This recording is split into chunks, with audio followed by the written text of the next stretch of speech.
I think in this mirror matchup, though, anything could happen. Both players are awesome.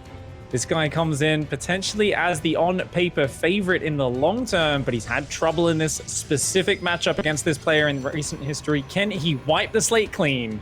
In the top left, in the blue, it is Cyan.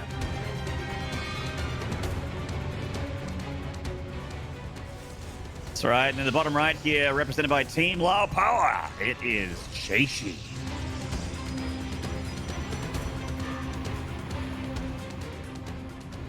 Cyan, I believe, represented by Brave Star Gaming, if I am not mistaken. Gonna click on the illegal link. All right. That is correct. Dude, I'm getting better at remembering these teams. All right, pat on the back for me. I was like, I'm pretty sure he's on Brave Star. But I was like, I'm just gonna look that up quickly, and you of course got right to it. Yes. My man. It's always good to give some love, and honestly, like you've been saying, the Chinese team leagues, all of their cups, I mean, their casters are such colorful characters as well, honestly. Yeah. Like, they truly have, you know, the tasteless artosis tying kind of magic going in the Chinese scene as well, with a bunch of their different commentators and ex-pro players. And I mean, they've had such dynamic styles for such a long time. Some of my fondest memories as a pro player is competing on the ladder against the Chinese players. Ooh. And yeah. Wow, expectations often do get broken against these guys. That's just a hidden pylon for now, a very rare spot to scout. You know what's kind of cool about that pylon? It kind of scouts for a proxy Stargate from your opponent just by being there. That is true. That's actually not very far away from where bottom right would get their proxy pylon. Like sometimes that's exactly where they'll get it. And second of all, it's sometimes if you're trying to be a bit more, oh, I don't want this scouted, you take it slightly to the south of where that pylon of Cyan is. So I'm with you, Pig. It feels like a hidden pylon just to try and force a, an extra probe out on the map from JieShi to make him sweat a little bit to go out there and scout all the nooks and crannies around his main and natural. At the moment, Cyan, of course, getting that probe scout off. He is walled in, but we'll at least see what gateway units are coming out of the gateways. JieShi's going to go Stargate on the low ground. Yeah, he used this exact same wall off to deny information against Maxed. So JieShi's doing it again, where he walls the probe inside his base, drops the Stargate on the natural, and this is an Oracle expand. It's a really cool way of opening up the game, and it is going to also be Stargate from Cyan on the other side of things as well. And Adepts first for Cyan, who's doubling down on the Adept production. Meanwhile, it's 2 Stalkers into 2 Adepts. JieShi's looking around, does not see these Adepts just yet, but I think we've got a Stalker foraging out to the right. It's going to start getting some shots on them early. Yeah, he is going to get some hit points on those Adepts, of course. Those Adepts are just trying to outpace the Stalkers. Unfortunately, they don't. The Shade does, but the Adept on base movement speed does not. And now there's Adepts shading on Adepts. So Stalker and Adept count here for JieShi. Out on this side of the map is in the advantage. Cyan going to lose at least 1 unit here. Ooh, that's a good start. It's always annoying losing those Adepts early, especially when you're going, 3, 4, potentially up to 6 Adepts. Cyan's building an Oracle right now, and that Warp Gate's almost finished, but it's not here just yet. Stalkers and Adepts going to bully this back. Yeah, the Gateway battle at the moment not really going well for Cyan. His natural is up, no low ground pylon. We'll have to rely on high ground defense. Shield battery in the mineral line here for JieShi as well. So it feels like the Oracle opener for both players should, it has the potential to do some damage here for sure. They both pass each other. That's so funny. Cyan instantly starts a Phoenix as a response. Here we go. Cyan finally gets a bit of purchase in the Gateway battle. Punishes JieShi for being a bit too deep on that side of the map. Oracle comes in and Stasis. Nice. Yeah, goes for the Just Stasis. Just a nice bit of mining. Not a big deal. On the other side, of course, the Oracle just chilling. Cyan a bit busy making sure his probes don't all get frozen. And no damage for him, but at the same time, his Oracle's very healthy so far. Oh, Adept's coming forward onto the Stalkers, but Oracle's there. Yeah, Oracle definitely does offer a little bit more damage output here, a little bit more DPS, but with 4 Stalkers, I feel like this army does need to retreat. The Oracle with the 4 Stalkers is more powerful than the 2 Stalkers and the 2 Adepts with the Oracle. Phoenix coming in for Cyan. Now, the Phoenix ain't what it used to be against killing Oracles, but it still has the ability to force the Oracle back, even picks it off in the natural. Lovely pick off there for Cyan. So that was both Oracles that went down, I believe, for JieShi in this game. So that's going to be a bit of a nuisance. Meanwhile, this Oracle of Cyan is getting some work done. JieShi is up 6 probes, though. Wow, that's a pretty big impact, and it's going into Blink now very quickly as JieShi definitely feels like JieShi's got an edge in this game, whereas Cyan going to go into the quicker Forge, can still obviously recover from that. He's going to go DT Shrine. Oh, Invisible Man in Clubhouse, a man of taste and culture here. Oh, that's a reaction to the Oracles being sniped for sure. I was like, I don't know if DT Shrine this early is that great, really. Bit of a gamble, but if you've taken down both Oracles, no one wants to build a quick Robo. These Oracle into Blink builds, it's like the Oracle has become amazing detection. It's so good now that you can cast a 25 energy detection. It used to be, oh, you've only got 50 energy. Well, 2 DTs come in, you can only get one of them, you're screwed, right? You need to get those observers out. Now, Oracle does see the Robo going down. It's a good sign that Cyan doesn't want to commit too much to those. I think if he sees the Robo and then just dives in with, say, 4 DTs, that would be madness. But you can see that he's rounding out his tech behind it, going up to 4 gateways, adding the +1, the Blink, and there is a quicker third base for JieShi, but Cyan himself ready to put that Nexus down as well. Yeah, so when you get your third similarly timed here and you get to jump up that tech path a little bit more without your opponent punishing you, I really like it. So right now, things are looking pretty even across the board, right? But the thing that we just talked about before is that the Dark Shrine is done now for Cyan. It could potentially do nothing. It could also potentially do a ton here. Now, at the moment, JieShi doesn't show signs of a guy that's thinking about Dark Templar. And his probes, I mean, you got your shield batteries up, but they will not save them from DT swipes. Oh, it's the anti-timing of the DTs. The Robo just finished as they warped in. Chrono's an observer, sends it to the front. JieShi here not leaving any openings against this. Everyone's very well timed with this stuff. I mean, who knows, actually? It's probes on the third and the natural. Oh, the observer's going to see if he spotted it. He sees the shimmer as well. DT in the natural is going to get away, but the one in the main, it's going to go down. How many probes can he take with him? Just 2 at the moment. Third base looks like maybe greener pastures for this DT, but it wanted the natural there. I really think he should have ran that behind the natural mineral line and just held position and just hoped, right? If you're going to go for that, you go in and you hope you don't get spotted. But 1 run in the third at the same time, got another 4 workers. So total of 5 kills, and that's not bad. Cyan's adding Immortals on here. I don't believe Charge has been upgraded for either player just yet. It is mostly Blink Stalkers at this stage, but man, they're so evenly matched. Just look at the supply, the worker count, like the upgrades. It's a very similar style for both players, as we mentioned, and this is interesting. I think some people look at this and they go, oh, wow, it's the same units running into each other. Well, these are those moments where every little bit of execution matters. Being a few seconds faster on something can make a world of difference, but more importantly, it's your micro, how you control and how you set up engagements. That becomes game-changing when you guys are working with an identical unit. I like the stasis ward in the main base. Unfortunately, the Blink's going to be just to the south of it. We got an Immortal and Archon here for Cyan. This Archon is zigging when he should have zagged. Get back in the natural, mate. Yeah. A little bit brave there, but oh, that stasis trap. Oh, got him. No. Cyan is actually so good with his stasis wards, and he definitely got a good catch there. Now, he could actually punish JieShi quite a bit here, but alternatively, if he doesn't get anything done quickly, the Stalkers getting unfrozen could actually be really annoying. Yeah, I think he's just going to try and blink away. I don't think there's enough units here for Cyan. He's got him selected. He's ready to blink. Oh, it's kind of funny there. Oh, whoa. Yeah. Remember that blink does not cool down while they're frozen in time in that stasis. So if it was like a few seconds off, they come out. You can't blink them straight away necessarily. I remember I forget that sometimes. I'm like, why is he not blinking? And it's like, oh no, it's actually. I'm like, oh, it's a little slow on the trigger here. And I'm like, wait, stasis ward freezes everything, including your abilities. Yeah, as we talk about this, it's dawning on me how many times I've seen tons of Stalkers trapped in stasis traps in the last few weeks. This is such a common thing at the moment. I'm like, I've seen this like so many times in the last few weeks. It's actually bizarre. You know, I went the previous few years without seeing a lot of Blink Stalkers trapped in stasis traps, but the last few months, it's every second game it seems. Yeah, I mean, all this week, we had Group B here for China, which was just Protosses, so we've had plenty of PvPs, plenty of Blink Stalker matchups. Looks like the army of JieShi is on its way to being better with charge finishing. If Immortals come down here with the Archons, I actually think Cyan's army has a better standing fight, but of course it does depend on the Concave versus Convex, etc. Guardian Shield also assisting JieShi quite a bit here. Got a lot more sentries. 69.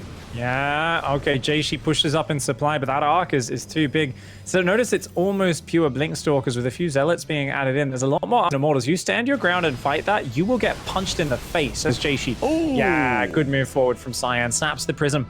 So I really like what JieShi's doing. He's looking for pickoffs, right? He's got so many more Stalkers. That's awesome. You stand and fight the arc on Immortal, though, you're going to get destroyed head-to-head. So I think you've got to be really careful. It's about picking off units, trying to catch stray Archons. So it's good pressure from JieShi using the superior Blink Stalker count, but can't commit to a sloppy engagement. If you just go all out into the Immortals, you're going to get smashed. Yeah, and he's being very bold right now with his blink forwards as well. There's no detection here. He's not got like an observer parked over the robo or something like that, which would be tough. But he is blinking up on the high ground, not knowing if disruptors are out yet, which feels to me like super bold from JieShi, because it is about that time when disruptors would be out. But in fact, they're just coming around the corner now for Cyan. He's got charge engaged, trying to chase these Stalkers, but Stalkers are very slippery. They're going to be able to escape.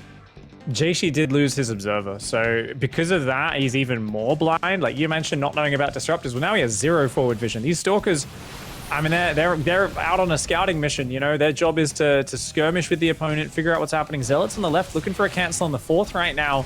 JieShi's creating a lot of pressure. Stalkers on the right starting to engage at the same time. Cyan panicked a little bit, pulls his own Stalkers home. He's got so many Stalkers trapped on the other side of the map. He certainly does. His Stalkers are coming on home. Disruptor Nova's kind of zoning here a little bit. I like that he's just sort of buying a little bit of time. He does not want to cancel that fourth base. JieShi's got a good head start on that economy with that fourth base up, even though he doesn't have the probe count to match it. Nexus will survive, but very low in hit points. Yeah, will be damaged. May come into play a bit later in this game. Another stasis trap! He tried to blink out of there. I think he saw the shimmer at the last second, but unfortunately didn't work out for him there.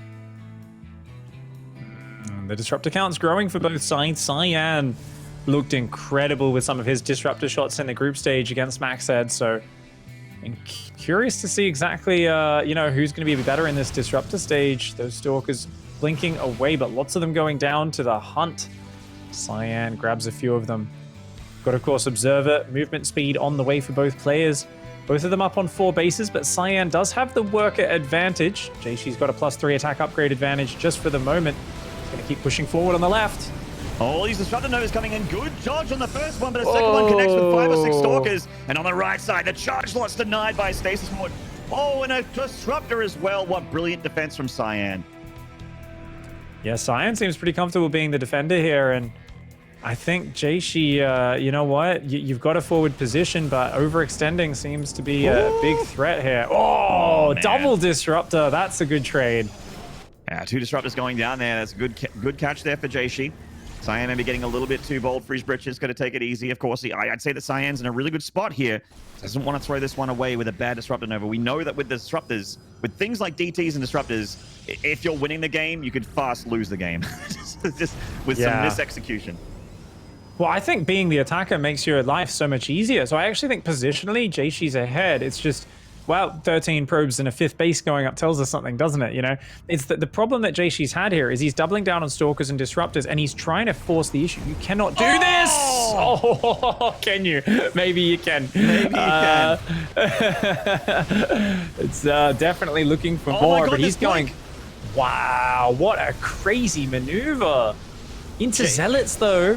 Oh, he actually catches a lot of Zealots with his own Disruptor shot. That was really well done, but he's in trouble at home as well, and I don't think it's paid off. There was even defensive DTs warped in. Cyan realized there was no observers. Cyan takes out this base and all the defensive Stalkers, and JieShi there.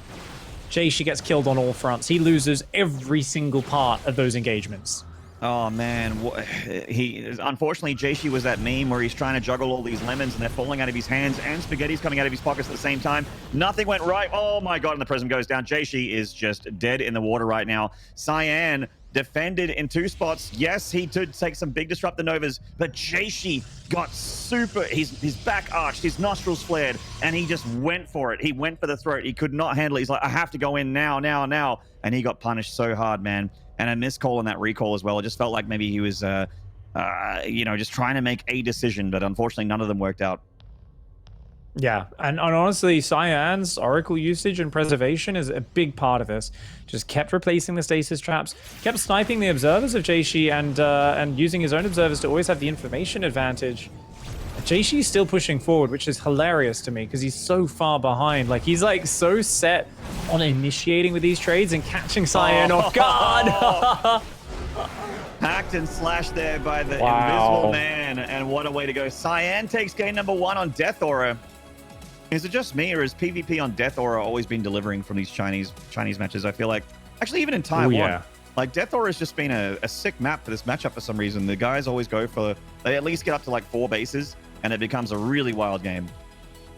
Yeah, dude. I mean, it may have boosty zones on it, but it's called Death Aura for a reason. And it is a lot. Many auras. At least many 3 auras. Many auras.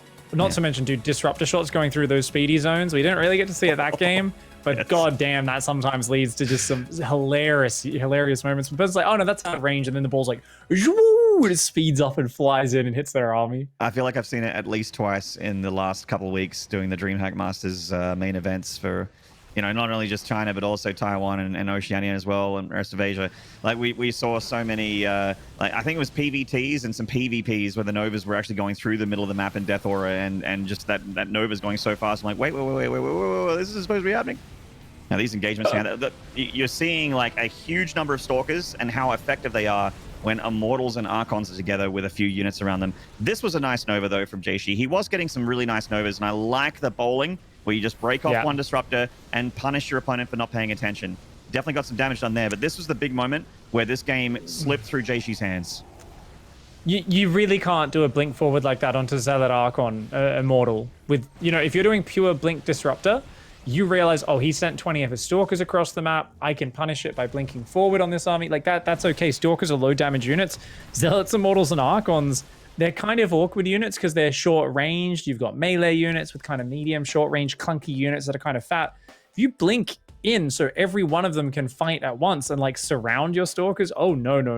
A dangerous, crazy maneuver from JieShi. And you could tell that he did not look like he wanted to play the late game against Cyan. And I've talked about how they play the same style. Well, Cyan's already showed he's much happier to sit back in the mid game. JieShi looks like he doesn't want to go to that later stage.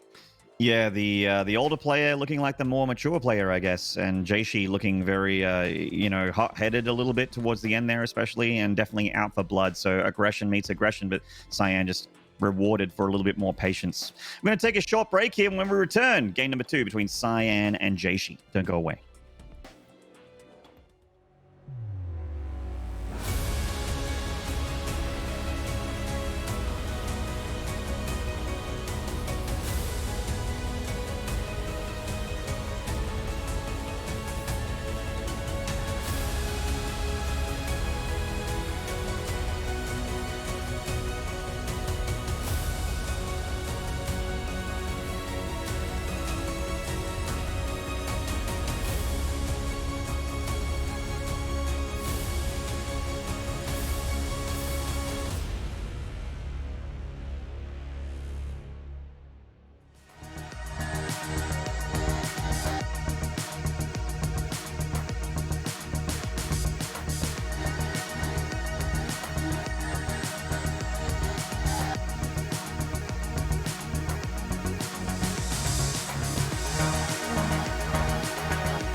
G'day, StarCraft fans. Welcome back to the Chinese main event here for DreamHack Masters Winter. I'm Maynard. With me is Piggly Wiggly, and we are on our first best of 5 for the evening. One map in, about to start map 2, as map 2 generally follows map 1.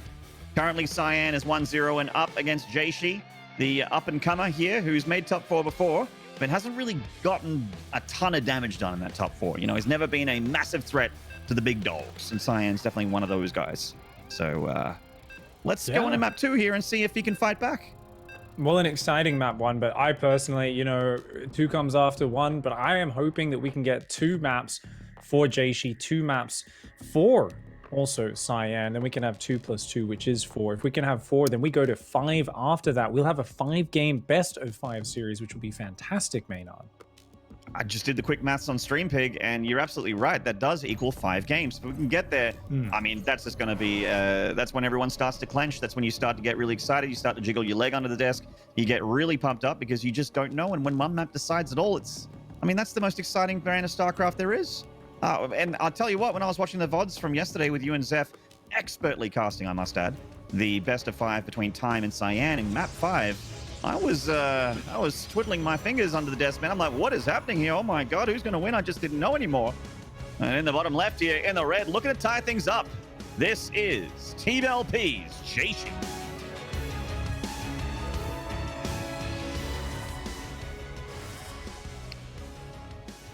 And up here in the top right-hand side in the blue, a fantastic big confidence booster for first map. It is Cyan.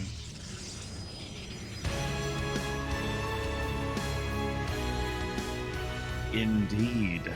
We'll see what Cyan's got in store here on Jagannatha by the looks of things. My Chinese character skills weren't as good as they were back when I was in year 7, when I was taking Chinese in high school. So it was year 7, year 8, year 9 I did Chinese. So I learned a bunch of phrases, got a couple characters down. I can count to 10, but there's like, you know, am I going to be able to read the word Jagannatha in a map list? No. So I have to use the mini-map to decipher this one. Indeed. Of course. The early probe for JieShi does come across here, and Scouts comes on up. Meanwhile, did Cyan skip the Scout entirely, or did he actually go across? I actually can't tell. It looks like he might have a probe in the mineral line there of JieShi. I'm seeing a little bit more movement in the bottom left. It's kind of hard to see. Yeah, he's almost certainly got a probe there. I can see it being chased around behind the mineral lines. Of course, little tough to get live in game like we often do for the other regions ourselves, but we do like to watch from our observers. Beautiful observer, Insano, following the action as always. There's going to be 2 Stalkers for JieShi, 2 Adepts for Cyan to start things out. Same openings as last game. Only difference is that Cyan did hide a pylon in map 1. Correct. But not many people have been doing that in this region, and honestly, it's kind of interesting because it feels like people aren't too afraid anyways. Like a lot of the time that tech is just going down before they expand. Anyway, quick Stargate for JieShi here. Cyan is a little lower on the gas count. Yeah, is he going to go Stargate as well here? Because he's about to have that 150 gas. It looks like it is going to line up with the Stargate for Cyan, just based on the gateway units he's getting along with the Nexus. Very quick Nexus, though. Very nicely done. And I actually think we might just see a whole bunch of Adepts straight into Twilight for Cyan. Yeah, going up to 6 Adepts here.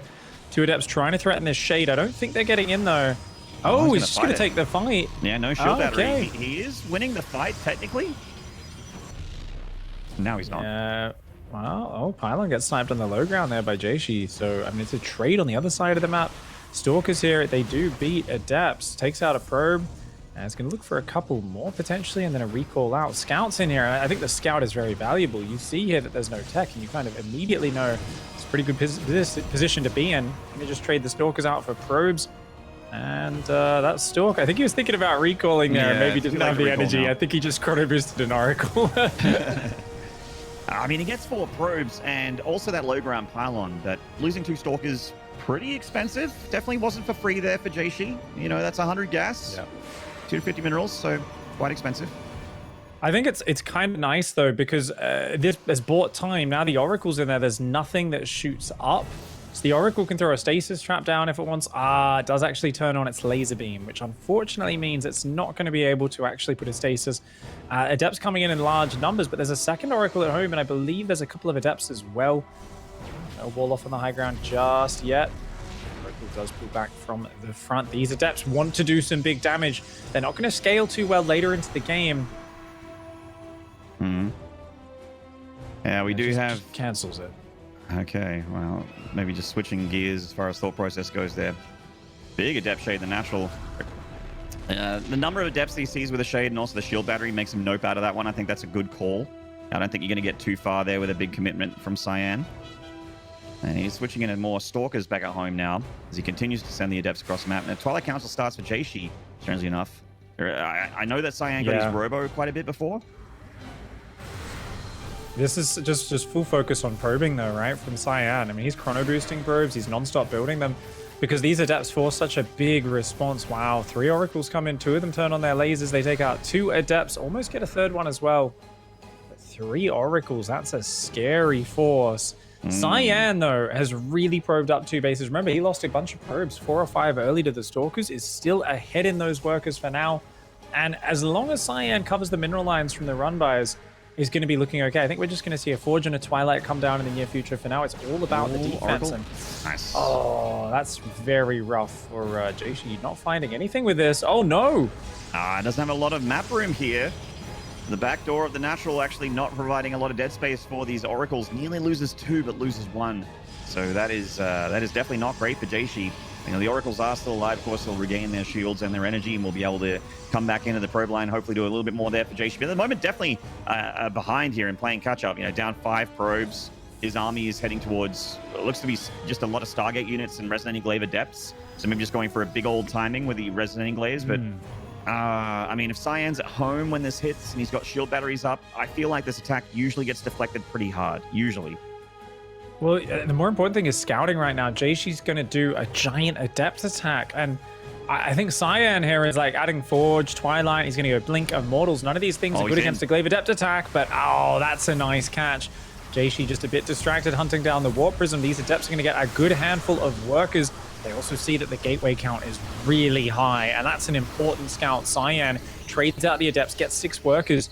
And he sees a lot of gateways. I really think shield batteries, he's dropping shield batteries on his natural. He knows he's got to be worried about a big attack. JieShi could come across the map and try to kill him. Now, it's been scouted. Well Does done, JieShi continue, though? Or wouldn't it even be bigger brain if JieShi now chronos probes and drops a 3rd, knowing there's going to be a huge response to this from Cyan? He's just spent all his money and he's sending the Adepts across the map. I mean, he could take a 3rd while the Adepts are out here still. He doesn't have to commit, right?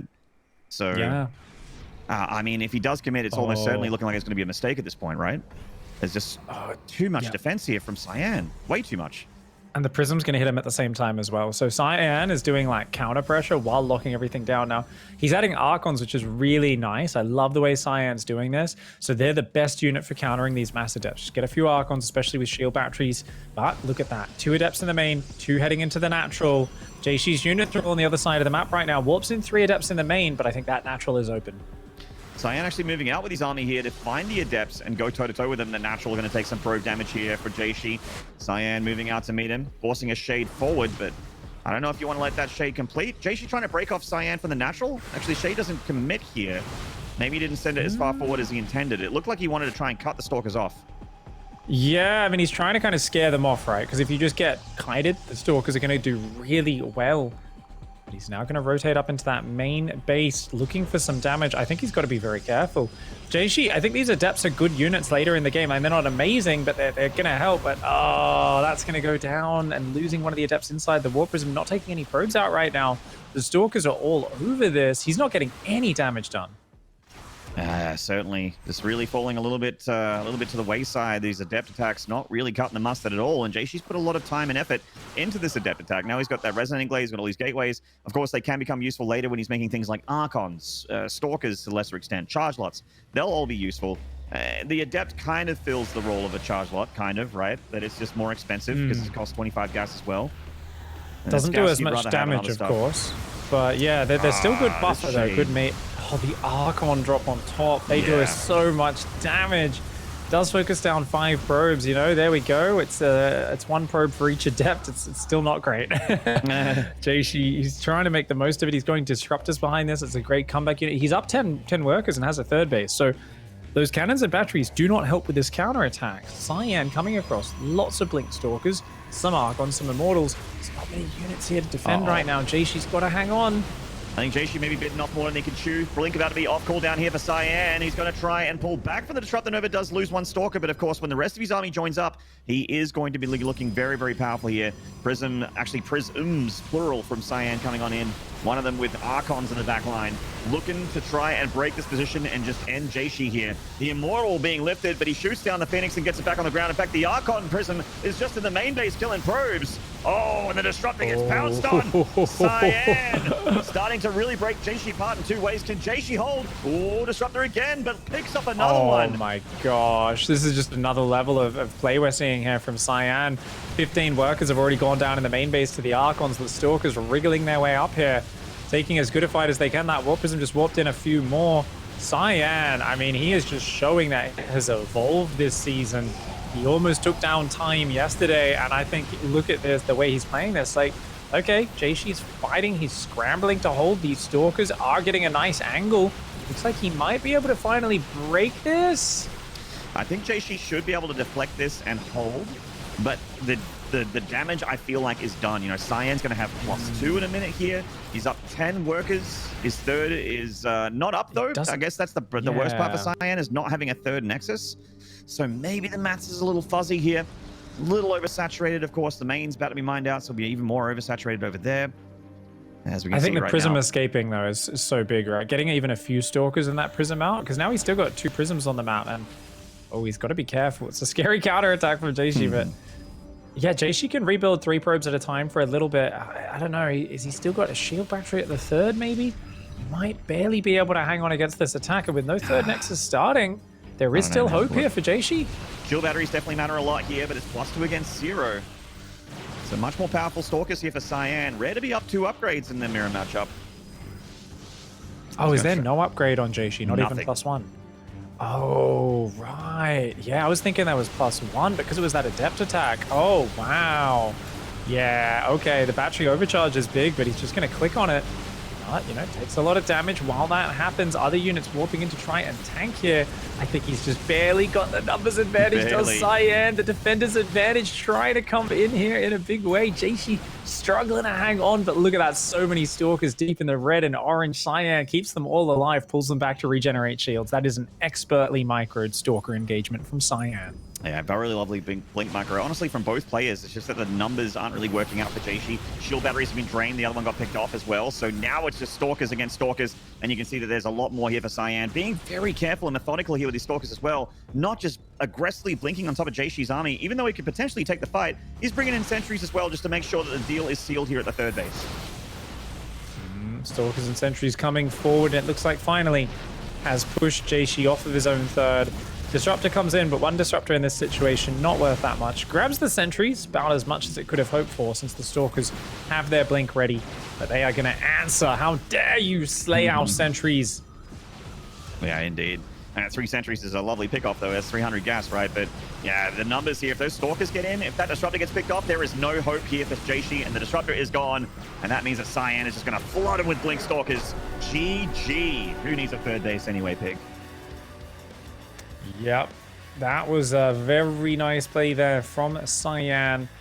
Scouts the Adepts coming, sees the massive gateways with that Adept dive in, and I mean, it looked like a really good start for JieShi, defending the Adepts early on, but the cannons, the batteries going down, the swap into the Archons, and Cyan, I think what was so impressive, really clinical defense, but at the same time, sliding the Prism across, continuing to do Adept counter pressure, doing lots of things to say, okay, I've defended this, but now I'm also going to hit your economy behind it and put you in a really bad position. And on the other hand, whenever JieShi tried to get that harassment, that's what it looked like. Just Prisms getting shut down. It was, honestly, this was incredible. Taking the fight on 2 sides and blinking forward and focusing down Disruptors while warping in Stalkers in the main and you know, fighting with the Archons. Really, really just decisive, awesome play from Cyan. You're not wrong. I mean, that was the power there. We didn't see it in that last attack at the third base, but the real thing there from Cyan is he didn't have all of his eggs in one basket. He didn't have everything there at the third base. The Archons erasing the probe line gave Cyan the lead he needed to just solidify the victory, just really put a nail into the coffin of JieShi here for game 2. And that lack of Forge upgrades for JieShi, just ignoring them completely in this game, really cost him when it came down to the wire here at the third base. I mean, if the upgrades are a lot closer, would probably still be casting this game. It would still be going down to the wire. Cyan takes a third. Maybe the game continues. Or maybe even JieShi kills him with a counterattack. But 0-0 Stalkers against 2-0 Stalkers, that's tough. That's tough. Yeah, JieShi, they're doing a very common thing, a logical reaction. My opponent opened not just 6 adepts, it was like 8 adepts, 10 adepts into a fast expand and lots of probes. If they're building a unit that is only good at harassment and it hasn't found that harassment damage, and everything else they're building is probes, I mean, that harassment unit, it's not good at frontal engagements. Surely the best thing is to go kill them. So I actually like this thing of, well, I'm going to make glaives myself, get my gateway count up, and I'm going to do a counter push while you're mid-transition. You're going to be making upgrades, blink, forge things. These things are not going to help you survive against the adept timing, but Cyan showed, man, he's got the scouting, he's got the defense, and takes the 2-0 lead. And what's important about that is the fact that Cyan now is kind of looking in this position where he's like, what are you going to throw at me? Like, I'm going to stop everything you throw my way. Suddenly, he's just looking powerful. He's looking unstoppable. JieShi, it's going to be hard to rally from this point. That's right. Well, we just got to play on an Oxide there, and we're going to move on to our third map in the series. JieShi really needs to muster up his energy here, find that focus that's gotten him this deep. That PvP matchup looked really great for him in the group stages. Can he actually get that level back again against someone as good as Cyan? It'll need to happen, and it'll need to happen 3 maps in a row here for the young buck to get the upset victory and to move on to top 3. I mean, it's a very, very tough ask. I feel a very tall mountain to climb. Certainly is possible, though. I've seen wilder things in StarCraft 2 in my time. In the bottom left, though, this guy has been dominating the series so far, represented by Bravestar Gaming. This is Cyan.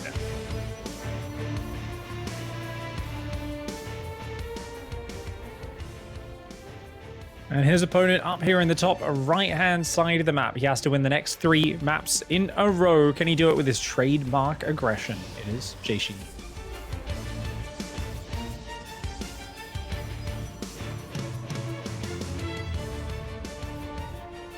Yeah. It's been tough. He's thrown a bit at the wall and none of it's really stuck. I feel like game 1 was a lot closer than game 2, weirdly enough, even though in game 2 he had like a better economy at one point in the faster third nexus. It felt like he wasn't really threatening Cyan at any point, though, whereas in game 1, JieShi absolutely was threatening Cyan. He was actually winning it more than one point in game 1 on Death Aura. Yeah, it's kind of interesting to see just how confident Cyan is. And I'm thinking about it because often these sort of, I'm more confident in the defensive game, I'm happy to chill and play that out, comes down to little details, right? It's not big, obvious things.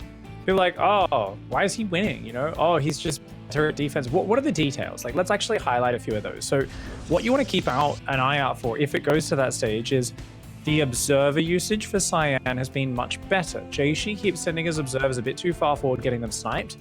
And Cyan is like not just keeping observers out, so he's got vision in front of the army. A lot of the time it's the attacker who has more vision and more information because they're kind of running in, coming from surprising angles, picking off the defender's observers or pushing back their vision into a corner. But 2 things keep happening in this series. JieShi's oracles die, Cyan survives, so there's stasis traps everywhere for Cyan, and the observers are kept safe for Cyan, babysitting them, and he keeps sniping JieShi's observers while keeping his own alive. Those 2 things are just meaning that every time JieShi steps forward, he's either eating stasis traps or he's being spotted when he doesn't actually realize where Cyan's army is, and Cyan's there ready to greet him. So honestly, the information management for Cyan, while denying his opponent's information on the defense, it's kind of, on the bottom nonetheless. It's meant to be the inferior position for information, the defender, but he's actually getting superior information. That is what's leading to his victory. So just keep our eyes on that as this game and this series progresses. If Cyan can keep it up, it's looking good. Yes, indeed. It's not no more comfortable position really than to be on match point in a best of 5. It feels like you could kind of let a notch out in your belt, sort of loosen the build a little bit, maybe try something a little bit more aggressive, a little bit more end gamey. Like, you can just not... Obviously, you don't want to just completely go to sleep, because then someone as good as JieShi will take you down. But you feel so much more comfortable, is what I'm trying to say. You're relaxing a little bit. You're like, okay, I just got to keep it up. You know, maybe I have a back pocket PvP build here that I can whip out and just try and end him really quick. And if it doesn't work, that's cool. I'm still on match point in game 4. Stalker's here poking the front, but the shield battery is ready. Happy to take that fight as JieShi says, "You sure you want to be here, mate?" Cyan going a little bit hard. Oh, JieShi. Oh. 2 adepts inside the base. Recall. No recalls happen. These adepts are going to get a good handful of probes. Already 2, 3. Going to grab a 4th, probably a 5th and a 6th as well. Oh my lord, this is a lot of damage. This is the comeback maneuver. JieShi, a good start to game 3. Yeah, man. I mean, this is why we have a probe hotkeyed at our wall-in, friends, in PvP. Very, very important. Overcharged shield battery going to give him a bit more time on the front line. I mean, that is a lot of Stalkers from Cyan, though. If he can wait out this overcharged shield battery, can he actually make something happen here in the natural and fight back? And Cyan feels like the answer is no. He's pulled back quite a bit here. He's going to get 2 adepts to shade in at the same time. His Stalker's going across. I mean, he knows it's a dire situation. He's got to do more than this to be able to. There's not a lot of damage output there. Those 2 Stalkers warping in, very important. There's no healing right now. Massive unit advantage for Cyan. But he's got to get those adepts in. He's going to try and shade them into the main. Ooh, actually, is he going to grab a sentry? But nice. Oh! Funny little interaction there. The shade, of course, was not going to get very far. So Cyan did cancel it. Immortal is almost out, though, for JieShi, which stabilizes the situation. And there is a good 8 worker advantage, which is massive this early on. You are not wrong. That Adept Shade finishes, which means these Adepts are dead. So that was unfortunate there from Cyan, almost certainly not deliberate. They do go down. Does manage to get 4 probes, which is something. Cyan's like desperate to get more damage, but he loses a Stalker there for a shield battery, a trade JieShi's always going to take. The Immortal did get stuck in the main base, so JieShi does need to cancel the shield battery in the wall often. He's got a Prism out, sentries building. I think JieShi senses the advantage, and actually let the base fall off. Too focused on the fight. 2 more adepts coming in. Oh, get us a sentry. Forces a lot of denied mining time. Will he actually kill any probes, though? Looks like the answer is probably no. And I'm pretty sure JieShi's going to push. JieShi has an Immortal, a Prism. Like, I'm very confident that JieShi is like, okay, I know I'm ahead. Let's go. You know, I've got an Immortal and a Prism. There's no way you can deal with this. Yes, there's a Twilight behind it, but I think JieShi will be pushing across this map and taking the fight over to Cyan, who at this point has 7 Stalkers whose job is to wave a big red flag and say, come over here, please don't come to my base, chase us over here, please. And anything he can do to pull him away from his own base is very good for the Blue Protoss. You are not wrong. And even if you can grab a Prism or something like that, like if that gets miscontrolled from JieShi at the moment, it looks like it's on the same control group as all the Stalkers. There we go, he pulls it back. Yes, we call that the hero. You know, the Prism always. The CJ Entus hero plays, yes. Yes, literally the master of running his Warp Prism through people's armies. One of the best macro players in the world who, not the biggest fan of control groups, but okay, those Stalkers are going to get cornered. Look at this. JieShi going to catch him? He might actually get flanked himself. Yeah, that's the weird thing. There's going to be a lot of units coming in from the from the northwest, rather, so the Prism's a little vulnerable. Ooh, takes a shot on it, takes another shot on it, gets the Prism. Stalker's going to pay for it with their lives, though. No blink, and obviously recalls off the menu. The rest of the Stalkers come in here. Does manage to take another Stalker out at least. I mean, that's something. Could have been worse, right? And every single Stalker goes down there. JieShi's got a 3rd base on the way behind us. I like the way JieShi's done counter pressure. But you know what? Like, this was one of those situations where those Stalkers buying time, like, if you were going all in, Stalkers run you into the corner of the map. They recall home, they defend. Wow, Cyan's back in the game. JieShi was like, oh, okay, we're going to play Chase the Stalker. Immediately kept building probes, a forge, 3rd base went down. Said, if we're going to waste time chasing your units around the corner of the map, just getting a nice little value trade, okay, cool. Let's just continue the infrastructure, get the upgrades, take the 3rd base, and JieShi's set up to just explode into the mid-game. Cyan kind of stuck in a bit of a turtle shell moment where even moving out to take a 3rd base, it seems like it's going to be a conundrum for Cyan, who might just opt for a big 2-base push and try to kill JieShi, you know, knowing that way at least he's the one picking where and how the fight happens. Yeah, it's kind of one of those damned if you do, damned if you don't catch 22 moments where you take a third base and chill, your opponent gets further ahead because they're already ahead in economy. You're not doing anything to slow down their economy. It's not like you have Stargate units over there or Adepts over there killing probes or causing a threat. Do you want to send a Prism across there? Is that likely going to pay out for you? Probably not. It depends on your opponent's scouting and that sort of thing. Maybe the Prism can do something. Do you go for a big attack when your opponent has a bigger army and the defender's advantage? All these choices seem a little wild for Cyan, and he is going to go for the latter. JieShi's out. JieShi's out on the map. Has not got that many force. Oh, he's going to go for the blink force field on the high ground. Oh, can he get the Prism? Oh, he gets... No, the Prism gets through. Oh my god, this is the worst case for JieShi. He's trying to recall into that main. He's trying to get back up there. Oh, but the force fields are going to go down on that ramp 100%. There are 2 Immortals coming in. Oh, the force good fields. Force fields. Oh my gosh. Denying the sentries of Cyan getting anywhere near that ramp. JieShi with brilliant force fields here, stopping that strategy. Has to pull the probes though. We need to see probes pulled. There's so much firepower. Those 2 Immortals are just doing so much damage, and the probes still have not been pulled, Maynard. JieShi is losing all of his firepower right now. He's got to get the probes in this fight. I think it might be a little bit too late. Pig, that Prism still juggling things around. These Immortals still alive for Cyan and putting in so much utility. JieShi's army consists of just gateway units, and there is still an Immortal or 2 here, really causing problems for JieShi. And he's still inside the main, killing more here. If he gets these pylons, that's the production of JieShi gone and out of this game. Cybercore's gone, no more Stalkers. All he can warp in are slow Zealots. There's the pro you wanted. This is the dogged determination of the player who almost took out time yesterday. He is saying, I will not go down without a fight. This pro pool comes in, but it's way later than I wanted. All of the damage output, most of it's gone. Now that Immortal of JieShi takes out both of Cyan's Immortals. Oh, there's not many Stalkers left. It looks like he's gonna hold on in the end. It's so damned close. No Warp Prism, no ability to warp in. That Stalker warp in for JieShi. He's heaves a sigh of relief. He holds. But at what cost? I think he's got a third. He's still ahead because he's got +2 on the way and a third Nexus. But my god, Cyan showing that he is honestly in such a good headspace to almost make that attack work when he's this far behind. Like, that is next level tactical thinking. Yeah, indeed. Well, the dust is settling here, Pig. And remember how Cyan had that +2 attack upgrade against 0/0 Stalkers last game? Kind of looks like shoes on the other foot here with JieShi approaching +2. Cyan yet to get any Forge upgrades. Things looking a little bit awkward there. And Cyan, I mean, what is the next play? You know, it'd be really funny if it was just round 2. You make a Prism and 4 sentries again and a lot of Stalkers, and you go for the ramp. Round 2 of trapping you outside of your main. But for now, Cyan's trying to just take a third. He's trying to get out of the map and posture, kind of pick some aggressive trades. But oh my, Cyan channels his inner patience there, throws a whole bunch of Stalkers away. And he does indeed. Sentries and Immortals show up for Cyan in the middle of the battle. Is it enough, though? Oh, man, the acceleration zone actually working out for JieShi to make sure he maintains this concave. And he certainly does. Damn, those Stalkers are like buzzing little bees back there, man.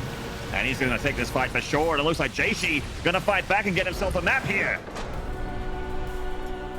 Ooh, JieShi barely able to hang on. And that was a little bit brutal. Though that early game, 2 Adepts in the main base. Always hard to come back from losing 8 workers when you've only got 25 at that point. That was like a third of the economy, a quarter of the economy. Yeah, that was brutal. Yeah, like you lose 8 Adepts at any point in the game, it's really rough. But if you lose those 8 Adepts when you've lose those 8 probes rather to Adepts when you've only got like 20 something, obviously that's massive. Yeah, and it's so hard to come back when you only got 2 next side to make probes out of. Oh, man, what a brutal start here for Cyan, and that's the Adept shade we're talking about here. It's such a, it seems like such a simple thing to stop, but it happens to all players of all levels. We've seen it happen at the professional level in Codes and Korea and everything. It's just really brutal when it happens, but in specifically PvP, it is almost game-ending when that kind of damage happens, right? Yeah, those force fields you pointed out, dude, how sick was that? Just allowing those Stalkers to come up the ramp.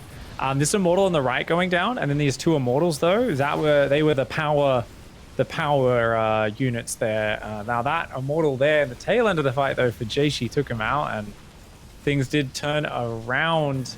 But damn, it was, to me, the fact that Cyan could be that far behind and make that look so close and almost break him with that move, this, you know, it was kind of one of those series where you're like, oh, cool, the comeback's going to happen. And then the guy wins 3-0 anyway. And you're like, oh, he was always going to win 3-0. Like, you know, like, you know, it was almost one of those where you're like, oh, even though JieShi played a good game, he lost. Like, he still got caught off guard.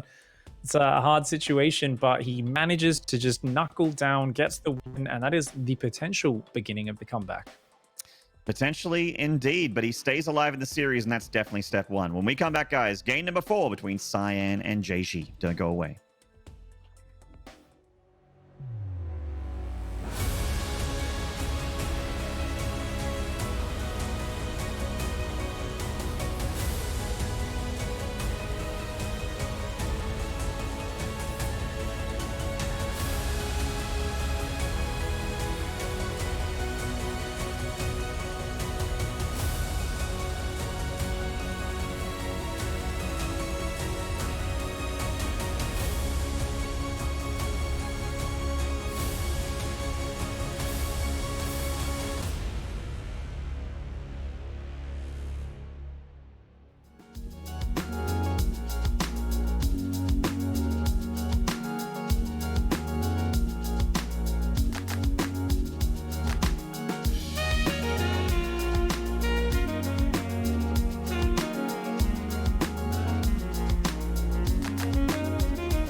G'day, StarCraft fans. Welcome back to the Chinese main event here for DreamHack Masters Winter. I am Maynard. With me is Piggly Wiggly. And we're going to be wiggling our Pigglies very shortly into game number 4 between Cyan and JieShi. Cool to see the young kid JieShi here. There's only like 4 years difference between them both, and they're both sub 30, so really both of them are kind of young. But anyway, that's an aside. JieShi fighting back, gets map number 3 there and stays alive in the series. Still has a lot of work ahead of him, though, to tie it up. Absolutely, Maynard. And you got to remember, 28 years old versus 24, to translate that into traditional sports. Yeah, 56-year-old versus a 43-year-old in traditional sports ages, if we convert that. Once you do hit 30, that is the equivalent of basically being a 60-year-old. You're playing the geriatric version of the event at that point. Because remember what everybody said for the long time, it was you can't possibly have the reaction speed or the focus to play and compete with the kids once you turned, was it 24, 25, they said in Brood War? It was like, there was some obscene thing. Oh my God. I always found that funny. It's like, I'm pretty sure I've seen like 70-plus-year-old concert pianists who've got better dexterity and faster hands than 20-year-olds that I've met. So, definitely, by per capita, probably correct, but definitely not comprehensive. In the bottom right here, getting that third map win, winning one for Team LP. It is JieShi.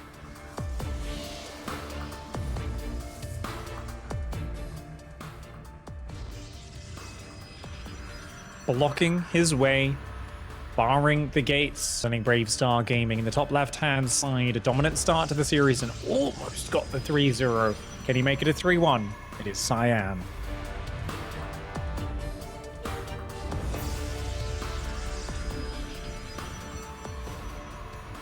All right. Well, let's see how things go down here. We're on Romanticide for potentially the last game, just like last game was potentially the last game. Cyan's been on match point for a couple games in a row now, including this one. What is the plan here for JieShi? What is the plan here for Cyan? It really is a hard thing to predict because both players aren't really that predictable. No, not at all. We've seen obviously a lot of Oracle openings. I really liked the heavy Adept opening from Cyan on Oxide. I think that was... I mean, it's my own bias a little bit, but, if something beats me 36 times on the ladder and I see a few of my favorite Protoss players who I watch do it as well, then, that I'm learning builds from, I see Cyan do it, win the game, I go, yeah, 8 Adept expand, that seems very good, but... Either way, it's been very traditional openings in that there's no proxies. We've almost always seen 4 gateway units before the Nexus goes down. No one has gone gate Nexus. So that is really not big Chinese meta. The gate Nexus and the Nexus first. That's Taiwan, something nice. Likes to mix in and bait but always into doing it over there. It's not the case here. These guys are, I think, really respecting each other's ability to break a fast expand. I mean, in Alima League, every single week I cast Korean Protosses do it in PvP as well. There's a lot of Protosses that play in Alima League every week. It's a very Protoss-heavy tournament, usually. And we've had a lot of, at least series where one map will be a 1-gate expand. I feel like it's usually like Pillars of Gold or something like that, or Death Aura will be a 1-gate expand. Haven't seen it too much on the newer maps, though. Indeed. Quick Stargate does come down here for JieShi, going into a 3rd Stalker behind it as well. So it looks like a expand for JieShi. Meanwhile, a bit of a quicker expand, just 2 Stalker into 2 Sentry for Cyan, who's a bit more comfortable delaying the tech. Once again, JieShi, the one who is going to be probably bouncing oracles around, maybe even poking across the map with these 4 Stalkers. Looking to take the fight to Cyan, but Cyan's been so confident in this defensive stance. I don't see anything changing here. I think he just loves getting set up for that mid game. Yeah, he's got a small poke here with just a handful of Stalkers, and also we got a top right pylon. Now, JieShi's setting up for a very popular pylon location here on Romanticide. And here come those 4 Stalkers for the poke that I was talking about. Probe getting caught there by Cyan is a nice catch. So if JieShi got a pylon with this, he could definitely put on the heat, but not really on the cards at the moment for him. And even the hallucination catching these 4 Stalkers. Good scouting from Cyan. JieShi denying the information, though, and is going to come and just sees the sentry, sees the Stalkers, knows exactly what he's up against. Seeing those sentries is really important, because you see that much gas and you go, cool, that's not a Dark Shrine. Like, it just can't be. You can't have that many sentries this early and expand and also a Dark Shrine. Oracle's going to come in, Stalkers and sentries scrambling to get back up in that main base. Oh, one Stalker caught out front. You make it back to the shield battery, and oh, lovely trap. Scoops those Stalkers, but not enough damage to capitalize. Oh, Oracle gets picked off. Now it does grab some probes for a stasis ward, and this does definitely cut into the income of Cyan.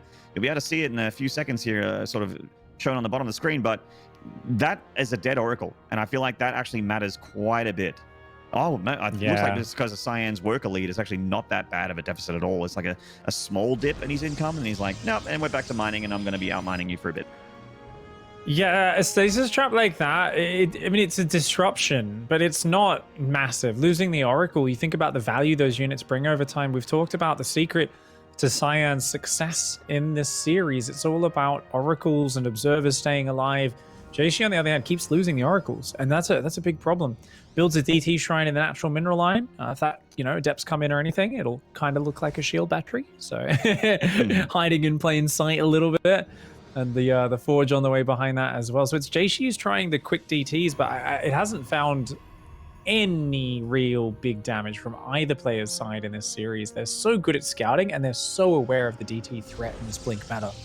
Yeah, it's not really like DTs that have done economic damage. It's more like things like Prisms have found economic damage, Adepts, Core Shading, and have found economic damage in the series. But I gotta say, like, those DTs towards the end for Cyan ended up just being a great fighting unit.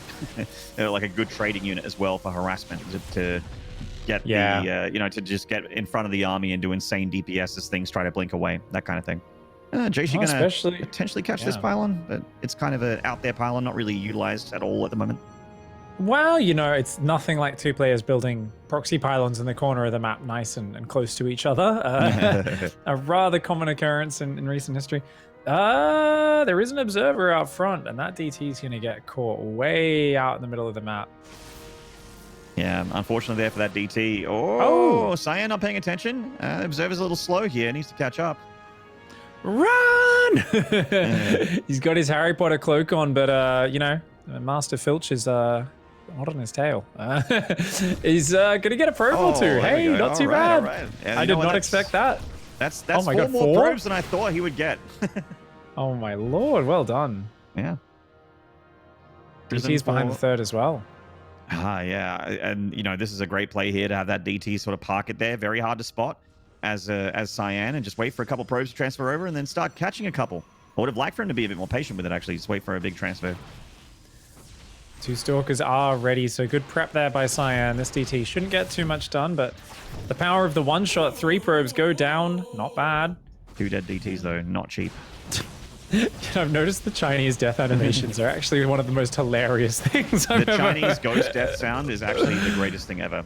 It is so funny. It's a prerequisite for every single region of the world, for every single voice actor to overact and then ghost death. Big blink forward there from Cyan. He does certainly have a giant Stalker advantage.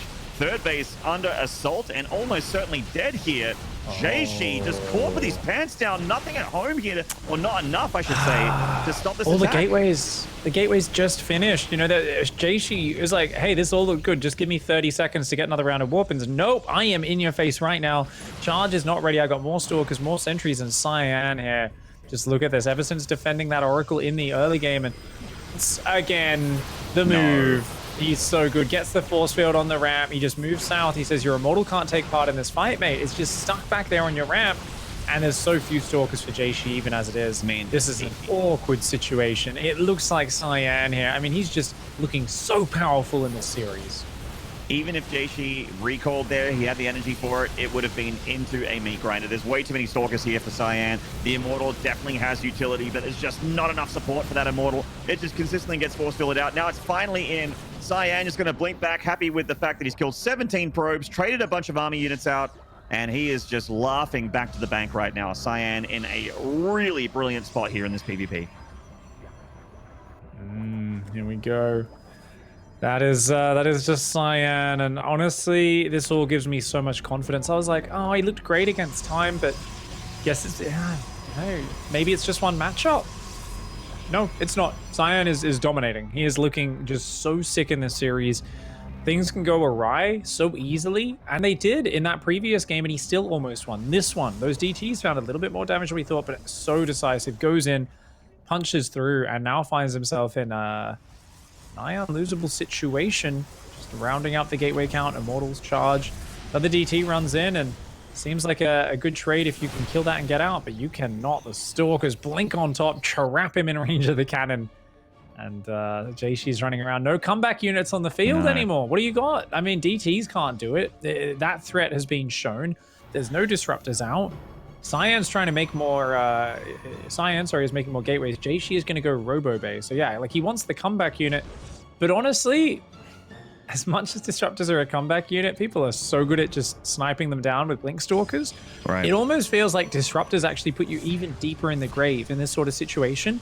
Like, just in recent history, with the way just players just jump on them and focus them down, you need to kind of be super sneaky and really get out like 3-4 disruptors and layer them. You need to spread them out. Nobody I've seen do that in the last couple of weeks of PvPs I've cast, where people are just kind of bunching them up with their army, going forward with the shots. That will not work against a player like Cyan. So if JieShi wants to make the comeback, it has to be about kind of setting up traps, you know, cannons, batteries, disruptors layered backwards. And after Cyan blinks forward, that's where a disruptor has to be ready to punish. This Prism with 4 DTs needs to basically win JieShi the game right now. He needs to do such insane damage to Cyan, maybe force him to come back home or something like that. If Cyan commits with his army, keeps those observers alive, he is very, very hard for JieShi to stop with only 1 disruptor on the way. It is forcing a recall. Cyan is responding to this by bringing back 1 observer and some stalkers, but it feels like his army, especially with the addition of these charge lots, is too hard for JieShi to hold against. Yeah, I was talking about disruptor comebacks. Well, when your disruptor pops out surrounded by zealots, no, it's not going to do it.